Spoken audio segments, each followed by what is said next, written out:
Alrighty, so the new Stranger Things collaboration has just pretty much come out. I'm, a couple of hours after the case now. We've already done our summons and everything like that on live stream and everything, so that went pretty well. But the question is, should you summon on this banner?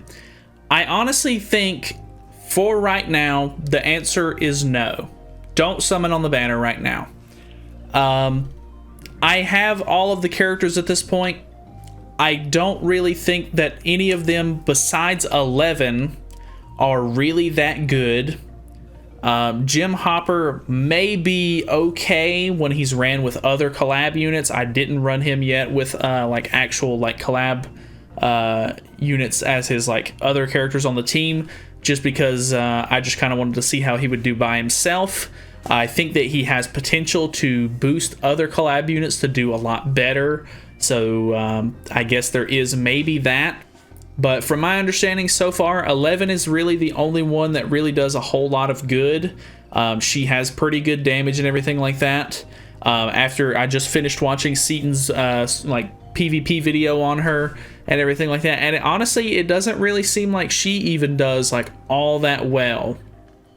She does good, but I don't think that she's as good as she would need to be to absolutely dominate the PvP meta. She is good. I'm not saying she's bad by any means. And I'm sure if you get all the cosmetics for her and you max out her ultimate and all that good stuff, I'm sure she's a really good unit. But I honestly think if you're looking for more substance, I think, with your units, you may want to end up waiting and either summoning on the ReZero collab, or if you're an Assault Meliodas team user, wait for Chandler and Zeldris. I really just don't think that these specific units have what you really want in a unit, sort of. They've got interesting skills. Some of them are pretty interesting, but I just don't think any of them are really worth going for besides 11.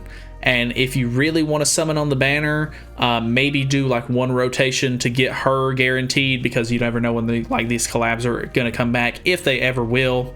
So I think that is the big kicker here. If you're a collector or you're just really wanting to have the characters from this collab, feel free, do it up, feel free to summon. Obviously, I summoned, I had an okay time with it. I didn't have the greatest luck, but it is what it is. That's kind of just how it goes. I have the characters now. I don't have to worry about trying to wait for this collab to come back in the future or anything like that. I can mess around with them. I can upgrade them. Maybe if there's some sort of PvP or PvE event or something like that that ends up coming out in the future where these characters excel at it, I'll have these characters just in case I need them. But honestly, if you're on the fence, I know that we've literally just had 3 festivals in a row. There's a Zeldris festival coming up. There's a ReZero collab coming up. This honestly is probably should be lower on your priority list than anything else right now at the moment, because I'm sure a lot of you are still recovering from spending a lot of gems on other festivals and stuff like that. This banner, honestly, it doesn't have what you really.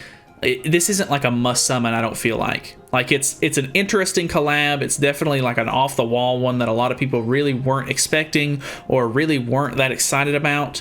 And I think the collab is okay. A lot of the events and stuff like that are really good, but the characters themselves aren't crazy enough to where I think that it's a must summon or anything like that. I honestly think if you want to just wait a little bit and just see maybe wait for more showcases and stuff like that to come out and see if there's a really good team comp with some of the characters or anything like that that'll do really, really well.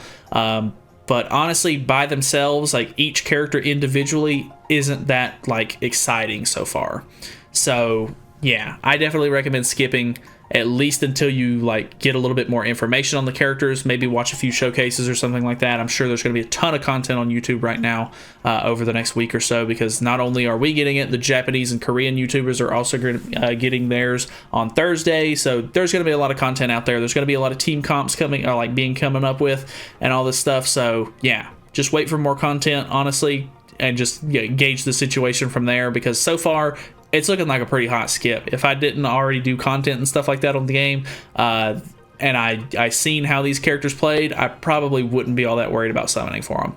anyways, that's just my personal opinion. Obviously, if you want the characters or you're interested in them at all, feel free, go for it, do your thing. I'm not going to discourage anybody from summoning on a banner if they really want the units. So that is pretty much it for me. Thank you guys so much for watching. Feel free to subscribe for more content in the future, and I'll have my summons video out later today if you guys want to see me get shafted. So yeah, I'll see you guys then.